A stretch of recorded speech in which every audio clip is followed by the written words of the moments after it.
EAMCET counselling ఇంకొన్ని రోజుల్లో మొదలవబోతోంది. So ఇప్పుడు బర్నింగ్ క్వశ్చన్ ఏదైనా ఉంది అంటే సిఎస్సి వర్సెస్ ఈసీఈ. సిఎస్సి తీసుకోవాలా, ఈసీఈ తీసుకోవాలా? నేను కొన్ని యూట్యూబ్ వీడియోస్ చూశాను. చాలా మంది ఏమంటున్నారంటే సిఎస్సిలో ఏదో ఉపద్రవం ముంచుకొస్తుంది, ఈ ఉపద్రవం నుంచి సేవ్ అవ్వాలి అంటే ఈసీఈ తీసుకోండి అని ఒక ఫ్రీ అడ్వైజ్ చాలా మంది ఇచ్చేస్తున్నారు. సో దీని గురించి మాట్లాడడానికి నా అర్హతలు ఏంటంటే బేసికలీ నా పర్సనల్ ఎక్స్పీరియన్స్ కూడా ఉంది. నేను basically an electronics and communication engineer. నా ఫస్ట్ జాబ్ కూడా as a scientist in DLRL defence research లో యాజ్ అ సైంటిస్ట్ నేను display systems, computer graphics, micro processors మీద రీసెర్చ్ చేశాను. ఆ తర్వాత ఎంబీఏ అయిన తర్వాత 25 ఏళ్ళు ఐటీ ఇండస్ట్రీలో పనిచేశాను.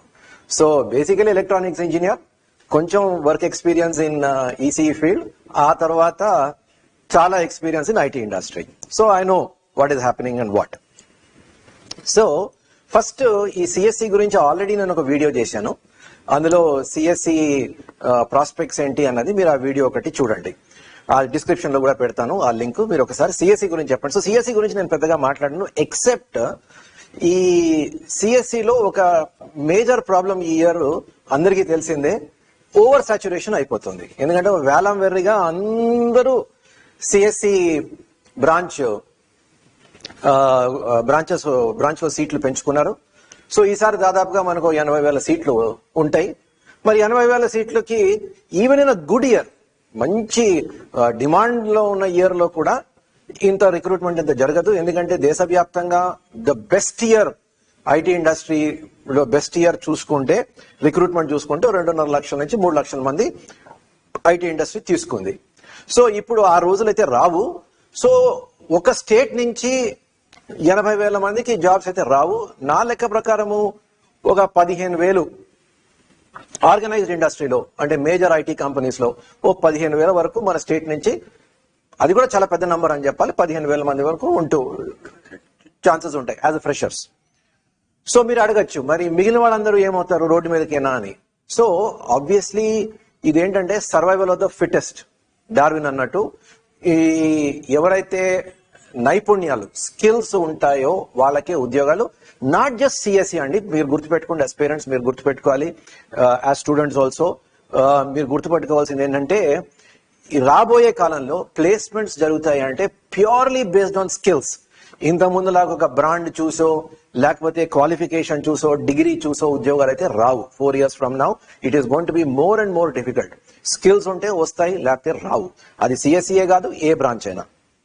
So going back to CSC, ఈ 80,000 మందికి అయితే జాబ్స్ సిఎస్సి ఐటీ ఇండస్ట్రీలో అయితే రావు. వాళ్ళు బియాండ్ ఐటీ ఇండస్ట్రీ ఎంబీఏ చేసుకోవాలి, లేకపోతే ఎంఎస్ చేసుకోవాలి, లేకపోతే ఇంకేదో చేసుకోవాలి. ఐటీ ఇండస్ట్రీలో జాబ్ రావాలి అంటే మాత్రము they should be very very skilled. ఆ స్కిల్ డెవలప్మెంట్ చేసుకోవాలి అంటే ఫస్ట్ బీటెక్ లో మంచిగా చేయాలి, వాళ్ళ ల్యాబ్ వర్క్, కోడింగ్ నేర్చుకోవాలి, ఆ తర్వాత ప్రాజెక్ట్స్ చేయాలి, ఆ తర్వాత ఇంటర్న్షిప్స్ చేయాలి. Very very important. ఇవన్నీ చేసి ఆ కోడింగ్ ఒక లెవెల్లో డెవలప్ అవుతే గానీ వాళ్ళకి ఉద్యోగాలు అయితే రావు, అందరికీ రావు. ఈ 80,000 మందికి అయితే తప్పకుండా రావు, ఎందుకంటే numbers are not in their favour.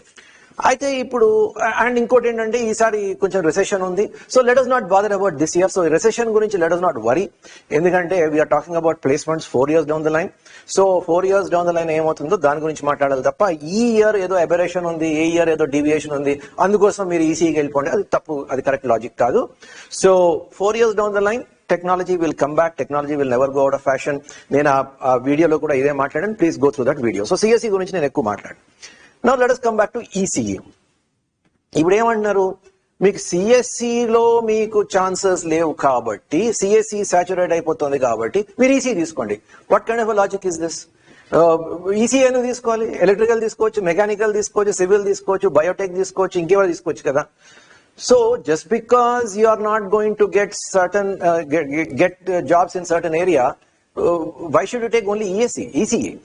మీరు ఒకటి గుర్తుపెట్టుకోవాల్సింది ఏంటంటే, ఏ ఏరియాలోనైనా మీరు ఎంటర్ కావాలి అట్ దిస్ స్టేజ్ అంటే మీకు ఆ ఏరియాలో ఇంట్రెస్ట్ ఉండాలి, మీకు ఆ ఏరియాలో అసలు ఏంటి సాధక బాధకాలు ఏవో తెలవాలి.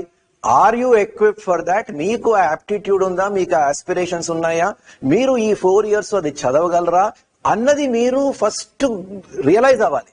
ఆ తర్వాత you take a decision. So అందుకోసం ఫస్ట్ ఈసీఈ గురించి నేను క్లుప్తంగా చెప్తాను. ఇప్పుడు ఈసీఈ ఏమవుతుంది అంటే, ట్రెడిషనల్ గా నేను ఇప్పుడు చెప్పేదంతా ఓన్లీ ఎంసెట్ కౌన్సిలింగ్ అనాలిసిస్ అంతా ఓన్లీ లోకల్ కాలేజెస్, అంటే ఎంసెట్ బేస్డ్ కాలేజెస్ గురించి నేను చెప్తున్నాను. What ever I say does not apply to IITs and NITs and bits. ఆ రేంజ్ ఆఫ్ కాలేజెస్ గురించి మాట్లాడలేదు నేను. I'm only talking about state EAMCET based colleges. ఇక్కడ ట్రెడిషనల్ గా ఫ్రెషర్స్ కి ఈసీఈ బేస్డ్ జాబ్స్ చాలా చాలా తక్కువ, అతి తక్కువ అని చెప్పాలి. అంటే బీటెక్ అయిపోగానే ఈసీఈ బేస్డ్ జాబ్స్ చాలా చాలా తక్కువ. మరి ఏం చేస్తున్నారు, ఇంతమంది ఈసీఈ చేస్తున్నారు కదా, వాళ్ళు ఎక్కడికి వెళ్తున్నారు అంటే వాళ్ళందరూ ఐటీ ఇండస్ట్రీకి వెళ్తున్నారు. చాలా మంది, ఎవ్రీబడి. దీనికి ఒక హిస్టరీ ఉంది. హిస్టరీ ఏంటంటే, మేము బీటెక్ చేసినప్పుడు సిఎస్సి ఉండేది కాదు, మేము ఈసీఈ ఉండేది. ECE was a top branch at the time. మేమందరం ఈసీఈ చేసాం. ఆ తర్వాత మెల్లిగా సిఎస్సి రంగంలోకి వచ్చింది. సిఎస్సి రంగంలోకి వచ్చిన తర్వాత కూడా కొంతమంది people were still preferring ECE. So సిఎస్సిలో ఇన్ని సీట్లు ఉండేవి కాదు కాబట్టి, ఐటీ ఇండస్ట్రీ రిక్వైర్మెంట్ ఎక్కువ ఉండేది కాబట్టి సిఎస్సి కాకపోతే ఈసీఈ వాళ్ళని తీసుకునేవారు. అంతేగాని ఈసీఈలో ఏదో స్పెషల్ గా ఏదో వాళ్ళు నేర్చేసుకుంటారని ఏం కాదు. ఈసీఈలో ఏ కంప్యూటర్ సబ్జెక్ట్స్ ఉన్నాయో అన్ని branches, all branches of engineering వాళ్ళు కూడా అవే చేస్తారు. సో పెద్ద వాళ్ళకి ఏమి స్పెషలైజేషన్ అంటూ ఏమి లేదు. ఇన్ఫాక్ట్ మీరు ఐఐటీస్ ఎన్ఐటీస్ కి వెళ్తే not just circuit branches, IT jobs కి ఎనీబడి ఈజ్ ఎలిజిబుల్. మెటలర్జీ వాడు ఎలిజిబుల్, కెమికల్ వాడు ఎలిజిబుల్, బయోటెక్ వాడు ఎలిజిబుల్. అందరూ ఐటీ నేర్చుకుని అందరూ ఆ జాబ్స్ కి వెళ్తారు. కాకపోతే ఇక్కడ లోకల్ కాలేజెస్ లో ఏం చేస్తున్నారంటే, అంత రిక్వైర్మెంట్ లేదు కాబట్టి సిఎస్సి కాకపోతే నెక్స్ట్ బెస్ట్ ఎవరు, ఈసీఈ. సో గుడ్ క్యాండిడేట్స్ ఈసీఈలో ఉంటారు కాబట్టి వాళ్ళని కూడా ఇంటర్వ్యూకి పిలిచి వాళ్ళు కూడా if they have the skills వాళ్ళని సెలెక్ట్ చేసుకునేవారు. అండ్ ఇంతకు ముందు ఒక 3-4 years బ్యాక్ వరకు ఐటీ ఇండస్ట్రీలో, అంటే సర్వీస్ కంపెనీస్ లో, అంటే TCS, Cognizant, HCl, Wipro, Infosys, ఈ రేంజ్ ఆఫ్ కంపెనీస్ లో ఏం చేసేవారు, బేసికలీ ఒక ఆప్టిట్యూడ్ టెస్ట్ పెట్టేవారు, ఓ ఇంటర్వ్యూ పెట్టేవారు. వాడు కొంచెం అనలిటికల్ స్కిల్స్ ఉండి కమ్యూనికేషన్ బాగానే ఉంటే వాడిని తీసేసుకొని ఒక 2 months 3 months ట్రైనింగ్ ఇచ్చి ఆ తర్వాత ప్రాజెక్ట్ మీద పెట్టేవారు. ఇప్పుడు వాడు ఏ కంపెనీకి ఈ ట్రైనింగ్ ఇచ్చే ఓపిక లేదు, అది అంత ఖర్చు కూడా పెట్టడానికి రెడీగా లేరు. So they want readymade skilled people. So వాళ్ళు ఏం చేస్తారు, ఫస్ట్ ప్రిఫరెన్స్ సిఎస్సికే ఇస్తారు. సిఎస్సిలో ఇంత మంది ఉన్నారు, 80,000 మంది ఉన్నారు. వీది అయిన తర్వాత కదా ఈసీ గురించి మాట్లాడేది. సో ఈసీఈ వాడు వాళ్ళతో కంపీట్ చేయాలి అంటే వాడు ఈసీఈ చదవాలి, plus on top of it ఈ ఐటీ కోర్సెస్ వగేరా వగేరా చేయాలి. And he will never be able to compete with CSC. CSC 4 years వాడు చేస్తున్నాడు, వీడు ఈసీఈతో పార్ట్ టైం ఐటీ చేయాలి, which is going to be very very difficult. So మీరు కొంతమంది ఏం చెప్తారు, మీరు ఈసీఈతో అటు వెళ్ళొచ్చు ఇటు వెళ్ళొచ్చు అని చెప్తారు. ఆ అటు ఇటు ఈ నెక్స్ట్ 3-4 years లో కుదరదు, ఎందుకంటే సిఎస్సిలోనే ఇంతమంది ఉన్నారు. So and they will be very desperate. ఇందాక చెప్పాను కదా, సర్వైవల్ ఆఫ్ ద ఫిట్టెస్ట్. 80,000 నుంచి మనకి మాక్సిమం ఒక 15,000 జాబ్స్ వస్తాయి ఫ్రెషర్స్ కి. సో వాళ్ళు కొట్టుకుంటారు. ఇప్పుడు ఈసీఈ వాడికి అక్కడ చోటు ఎక్కడ ఉంది? సో మీరు ఐటీ ఇండస్ట్రీలో వెళ్తాను, ఈసీఈ ద్వారా వెళ్తాను అన్నది మాత్రం me don't even think about it. మీరు ఐటీ ఇండస్ట్రీలో వెళ్ళాలి అంటే మీరు సిఎస్సి తీసుకోండి. సో ఈసీఈ చేసి నేను ఐటీ ఇండస్ట్రీకి వెళ్తాను అన్న మాత్రం మీరు అనుకోవద్దు. It is going to B difficult, it is going to be tough, and it's going to be waste of your time. ఎందుకంటే ECE is a tough subject. It's not like CSE. ECE is a very tough subject. Maths మీద పట్టు ఉండాలి, చాలా time తీసుకుంటుంది. So and మీరు ECE తీసుకుంటే మీరు ECE field లోనే జాబ్ వచ్చేటట్టు ప్లాన్ చేసుకొని ఈసీఈలోకి దిగాలి. అంతేగాని I will get in to ECE but I will look at IT industry అంటే దట్స్ అ ఫ్లాడ్ లాజిక్. ఎందుకు తీసుకోవాలి ECE? Take CSE, right royally and prepare for IT industry. So now let us come back to ECE. ఇప్పుడు ఈసీఈలో నేను ఇందాకలే చెప్పాను, freshers కి local colleges లో jobs, pure electronics and communication jobs చాలా చాలా తక్కువ. ఎందుకంటే ఈసీఈలో జాబ్స్ ఎందులో ఉంటాయి, బేసికలీ VLSI లో ఉంటాయి, ఎంబెడెడ్ సిస్టమ్స్ లో ఉంటాయి, సిగ్నల్ ప్రాసెసింగ్ లో ఉంటుంది, టెలికామ్ లో ఉంటుంది, డిజిటల్ ఎలక్ట్రానిక్స్ లో ఉంటుంది, hardware, networking and system administration, ఇలా ఈ స్పెషలైజ్డ్ ఏరియాస్ లో ఉంటుంది. వీటన్నిటికీ అండర్ గ్రాడ్యుయేట్ లెవెల్లో బేసికలీ 1-2 కోర్సులు ఉంటాయి. అండ్ ఎక్స్పీరియన్సే ఉండదు వీళ్ళకి, ఎందుకంటే most of the local colleges లో ప్రాక్టికల్ ఎక్స్పీరియన్స్ అన్నది దొరకదు. అండ్ ఆ ప్రొఫెసర్స్ కానీ ఆ డిపార్ట్మెంట్ లో కరిక్యులం కానీ అసలు అప్డేట్ చేసి ఈ మధ్యనైతే అప్డేట్ చేయలేదు. ఇన్ఫాక్ట్ నేను ఐ వాస్ చెకింగ్ అప్, నేను మైక్రో ప్రాసెసర్స్ నేర్చుకున్నప్పుడు 8085 నేర్చుకున్నాను, ఇంటెల్ 8085 గురించి నేర్చుకున్నాను. అండ్ నేను డిఎల్ఆర్ఎల్ లో పనిచేసినప్పుడు 8086 లో పనిచేశాను. This was what 30 years back. ఇప్పుడు కూడా మైక్రో ప్రాసెసర్స్ లో ఇంకా 8086 నేర్పిస్తున్నారు.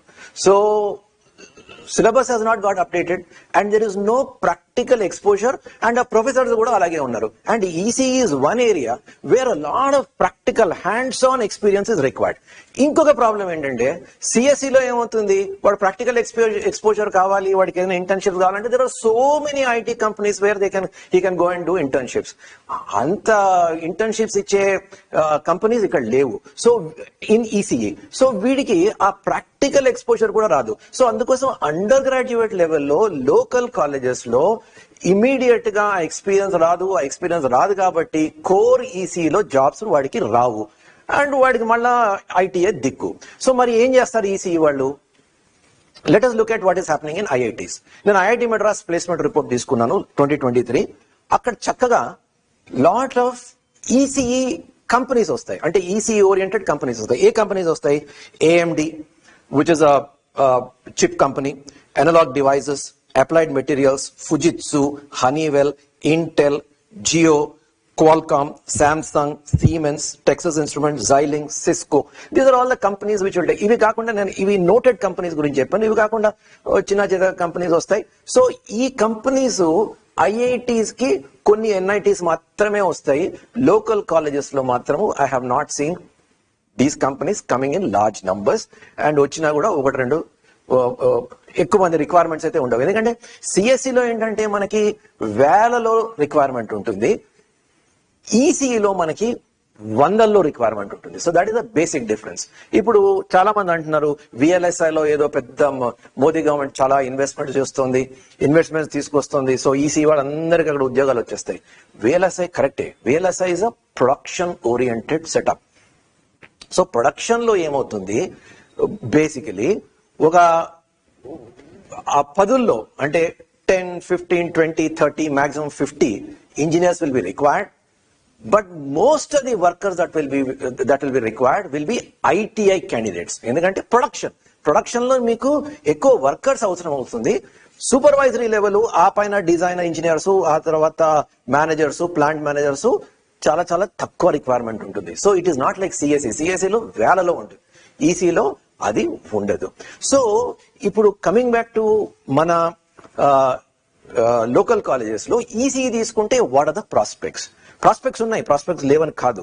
ఎలా ఉంటాయి ప్రాస్పెక్ట్స్ అంటే, తప్పకుండా ఈసీ చేసిన తర్వాత మీరు హైయర్ స్టడీస్ కి మాత్రం మీరు ప్రిపేర్ అవ్వాలి. హైయర్ స్టడీస్ అయినా ఎక్స్ట్రా క్వాలిఫికేషన్ కైనా ప్రిపేర్ అవ్వాలి. ఎందుకు ప్రిపేర్ అవ్వాలో మీకు చెప్తాను. ఎందుకంటే ఫస్ట్ నేను చెప్పిన ఏవైతే ఏరియాస్ ఉన్నాయో, విఎల్ఎస్ఐ కానీ, ఎంబెడెడ్ సిస్టమ్ కానీ, సిగ్నల్ ప్రాసెసింగ్ కానీ, టెలికామ్ కానీ, డిజిటల్ వీటన్నిటిలో స్పెషలైజేషన్ ఇస్ రిక్వైర్డ్. ఈ స్పెషలైజేషన్ కోసము మీరు తప్పకుండా ఒక ఐఐటికి అయితే వెళ్ళాలి. ఐఐటికి వెళ్ళాలి అంటే గేట్ ఎగ్జామ్ రాయాలి. గేట్ ఎగ్జామ్ రాసిన తర్వాత మీరు ఐఐటికి వెళ్ళిన తర్వాత, మీరు ఐఐటిలో ఎంటెక్ కోర్స్ చేసిన తర్వాత, నేను చెప్పాను కదా ఈ కంపెనీస్ బీటెక్ వాళ్ళని తీసుకుంటారు, ఎంటెక్ వాళ్ళని తీసుకుంటారు. So fantastic opportunity. మీకు ఈసీఈలో ఈ కోర్ ఇండస్ట్రీలో సెటిల్ అవ్వాలి అంటే it's actually a good option. ఎందుకంటే ఇవన్నీ this are all recession proof. మీకు సాఫ్ట్వేర్ లో రిసెషన్ ఉంటుంది, హైరింగ్ ఫైరింగ్ ఉంటుంది. ఇలాంటి కంపెనీస్ లో normally we have not seen too much of that kind of hiring and firing activities. So career అయితే బాగా సెట్ అవుతుంది. కానీ ఆ కెరియర్ లో డెవలప్ అవ్వాలంటే జస్ట్ మీ లోకల్ కాలేజెస్ లో ఈసీ చేసే సరిపోదు. ఈసీ చేసిన తర్వాత మీరు గేట్ రాసి మీరు ఒక ఐఐటి లాంటి ఇన్స్టిట్యూషన్స్ లో మీరు అడ్మిషన్ తీసుకొని ఎంటెక్ చేస్తే తప్పకుండా మీకు వస్తాయి, and it's a very good career option. రెండోది, గేట్ రాయడం వల్ల ఇంకో అడ్వాంటేజ్ ఏంటంటే మనకి పిఎస్యూస్ లో ఉద్యోగాలు వస్తాయి. So lot of PSUs will take based on gate score. So that is also another career option. ఇది కాకపోతే మీరు ఇండియన్ ఇంజనీరింగ్ సర్వీసెస్ రాయొచ్చు. Which is UPSC exam, Indian engineering services రాయొచ్చు. అండ్ ఇండియన్ ఇంజనీరింగ్ సర్వీసెస్ రాసిన తర్వాత telecom లో కానీ other areas లో కానీ, ఇప్పుడు ఫర్ ఎగ్జాంపుల్ రైల్వేస్ లో కానీ మీకు ఉద్యోగాలు వస్తాయి. So that is also good option. It's a government job, it's a good option. కానీ the prerequisite for all of them is మీరు ఈసీఈలో ప్యాషన్ తో చదవాలి, ఇంట్రెస్ట్ తో చదవాలి, 4 years చదవాలి, ఈ ఎగ్జామ్ కి ప్రిపేర్ అవ్వాలి. గేట్ ఎగ్జామ్ కైనా ప్రిపేర్ అవ్వాలి, ఇండియన్ ఇంజనీరింగ్ సర్వీసెస్ కైనా ప్రిపేర్ అవ్వాలి. ఇది ప్రిపేర్ అవుతేనే మీకు దెర్ ఇస్ ద స్కోప్. అందుకోసమే దిస్ లాజిక్. మీరు సిఎస్సి కాకపోతే ఈసీ తీసుకోండి. ఈసీ అలా ఆషామాషిగా తీసుకోకూడదు. ఈసీ ఇంట్రెస్ట్ ఉంటే తీసుకోవాలి, ప్యాషన్ తో ఉంటే డెఫినెట్లీ మీకు మంచి కెరియర్ అయితే ఉంటుంది. బట్ మీరు you should be ready for this. So higher studies, MTech అయినా, గేట్ తో ఎంటెక్ అయినా, or GATE based admission to job offers from public sector అయినా, లేకపోతే ఇండియన్ ఇంజనీరింగ్ సర్వీసెస్ అయినా, లేకపోతే ఇస్రో కానీ బిఏఆర్సీ కానీ, they have their own specialized exams. ఆ ఎగ్జామ్స్ రాయాలి. ఆ exams will be very competitive, చాలా చాలా టెక్నికల్ గా ఉంటాయి. సో అందుకోసం మీరు 4 year ఇంజనీరింగ్ మాత్రం బాగా చేయాలి. And ECE full course load ఉంటుంది, ఆషామాషిగా చేయడానికి ఉండదు. కష్టపడాలి అండ్ మంచి సబ్జెక్ట్ మీద పట్టు రావాలి. సో చేస్తే మీకు ఈ ఆప్షన్స్ అన్ని ఓపెన్ ఉన్నాయి. ఇంకో ఆప్షన్ ఏంటంటే ఎంఎస్ అబ్రాడ్. సో దానికి మీకు తెలుసు, కాకపోతే యుఎస్ లో కూడా కంప్యూటర్ సైన్స్ కి ఉండే అంత ఓపెనింగ్స్ మీరు ఎలక్ట్రికల్ ఇంజనీర్, అక్కడ ఎలక్ట్రానిక్స్ అని ఉండదు, మీరు ఎలక్ట్రికల్ ఇంజనీరింగ్ లో చేస్తే అన్ని ఓపెనింగ్స్ ఉండవు. ఉంటాయి బట్ సిఎస్ ఉన్నంత ఓపెనింగ్స్ ఉండవు. But that is one possibility. మీకు ఇక్కడ గేట్ లో చేయలేకపోతే మీరు అక్కడ ఎంఎస్ చేయాలి. అక్కడ కూడా ఒక మంచి కాలేజ్, ఏదో 3rd rate యూనివర్సిటీలో చేస్తే మళ్ళీ అక్కడ ఉద్యోగాలు రావు. మీరు మళ్ళీ అక్కడ ఐటీకి షిఫ్ట్ అవ్వాలి. ఒక మంచి యూనివర్సిటీ, అట్లీస్ట్ ఒక సెకండ్ టియర్ యూనివర్సిటీలోనైనా అడ్మిషన్ తీసుకొని ఎలక్ట్రికల్ ఇంజనీరింగ్ లో చేసి you can get in to some specialized field. So that is another possibility. తర్వాత మూడో పాసిబిలిటీ ఏంటంటే, నేను ఇందాక చెప్పాను కదా, సిస్టమ్ అడ్మినిస్ట్రేషన్, నెట్వర్కింగ్, ఇలాంటి ఏరియాస్ లో మీకు జాబ్స్ ఉంటాయి ఈసీఈ తర్వాత. సో దానికి చేయాలి అంటే మీరు సర్టిఫికేషన్స్ చేయాలి. మీరు బీటెక్ తో పాటు సర్టిఫికేషన్స్ ఏంటి, సిస్కో సర్టిఫికేషన్, మైక్రోసాఫ్ట్ సర్టిఫికేషన్, ఈ కోర్సెస్ చేయాలి. చేయడంతో పాటు మీకు ఇమీడియట్ గా మీకు క్యాంపస్ ప్లేస్మెంట్స్ అయితే జరగవు. మీరు ఏం చేయాలి, ఇంటర్న్షిప్ లాంటివి ఏమైనా ఒక కంపెనీలో ఒక 1-2 years చేసిన తర్వాత అప్పుడు మీకు బిగ్ జంప్ వస్తుంది. సో 1-2 years మాత్రం మీకు పెద్దగా శాలరీస్ ఏమి రావు. సో ఒక నామినల్ శాలరీతో మీరు వర్క్ చేసి ఒక 1-2 years వర్క్ చేసిన తర్వాత అప్పుడు మీకు ఈ ఏరియాస్ లో నెట్వర్కింగ్, సిస్టమ్ అడ్మినిస్ట్రేషన్, ఇలాంటి వాటిలో మీకు జాబ్స్ వస్తాయి. సో ఈసీఈ తీసుకుంటే, ECE is a good branch, no doubt about it. కానీ ఈసీఈ తీసుకుంటే you should be prepared for some hard work. You should also be prepared for some higher studies. Higher studies కాకపోయినా నేను చెప్పిన options ఏదైతే ఉన్నాయో, BTech అయిన తర్వాత just on the basis of BTech మీకైతే ఉద్యోగాలు రావు. సో బీటెక్ తో పాటు you should be ready for all these exams. పిఎస్సీలో కావాలంటే గేట్ ప్రిపేర్ అవ్వాలి, ఇండియన్ ఇంజనీరింగ్ గవర్నమెంట్ జాబ్స్ కావాలంటే ఇండియన్ ఇంజనీరింగ్ సర్వీసెస్ ప్రిపేర్ అవ్వాలి. అదేవిధంగా ఈ సిస్టమ్ అడ్మినిస్ట్రేషన్, నెట్వర్క్ కావాలంటే సర్టిఫికేషన్ కోర్సెస్ ప్రిపేర్ అవ్వాలి. They are not easy. అది కొంచెం వర్క్ చేస్తేనే మీరు ఆ సర్టిఫికేషన్ ఎగ్జామ్స్ పాస్ కాగలరు. సో బీటెక్ తో పాటు you should be ready for these things. If you are ready for these things then definitely you can make a mark for yourself. కాకపోతే సిఎస్సిలో నేను ఇందాకలే చెప్పాను కదా, వేలలో జాబ్స్ ఉంటాయి. ఈసీలో అన్ని జాబ్స్ అయితే ఉండవు. But if you have passion for it, if you have interest in it, and if you are ready for hard work, that is very, very important. If you are ready for hard work throughout the 4 years and also beyond 4 years. ఎందుకంటే మీరు MTech సే IITs లో చేశారు అనుకోండి, 2 years అక్కడ work చేయాలి. And it will be very interesting. మీకు passion ఉంటే మీరు ఐఐటీలో you will really enjoy that work. And ఆ తర్వాత మీకు జాబ్ కూడా you will really enjoy the job. It will be very, very satisfying. It's a good career option, but for the right student. So parents గా మీరు చూడవలసింది ఏంటంటే, పిల్లవాడు ఈ hard work చేయగలడా, ఈ ప్యాషన్ ఉందా, ఈ ఇంట్రెస్ట్ ఉందా అని చూడాలి. If you have all those things then ECE మీరు తీసుకోండి, అబ్సల్యూట్లీ నో ప్రాబ్లం. కానీ ఈసీఈ తీసుకుంటున్నప్పుడు మీరు ఏం చేయాలి అంటే, మై అడ్వైజెస్ స్టేట్ కాలేజెస్ లో టాప్ 15, టాప్ 20 లోపల వచ్చేటట్టు చూడండి. బికాస్ బియాండ్ దాట్ మీకు మంచి టీచింగ్ ఉండదు, మంచి టీచింగ్ ఎన్వైరన్మెంట్ ఉండదు, ప్లస్ ఈ ప్రాక్టికల్ ల్యాబ్ ఎక్స్పోజర్ ఉండదు. ఇప్పుడు సిఎస్సి అనుకోండి, you don't require a lab, మీకు ల్యాప్టాప్ ఉంటే you get a lot of practical experience. కానీ ఈసీకి మాత్రం you require those labs, you require that practical experience. So అందుకోసం మై అడ్వైజ్ ఇస్ ఒక టాప్ 20 కాలేజెస్ లో వస్తే ECE, if you are ready for all this that I told you about this hard work and mentally you should be ready. అంటే నేను BTech తర్వాత I'm ready for higher studies, mentally you should be ready. ఇవన్నీ మీ దగ్గర ఉంటే మీరు హ్యాపీగా ECE తీసుకోవచ్చు and definitely you will do well there. All the best for your EAMCET counselling.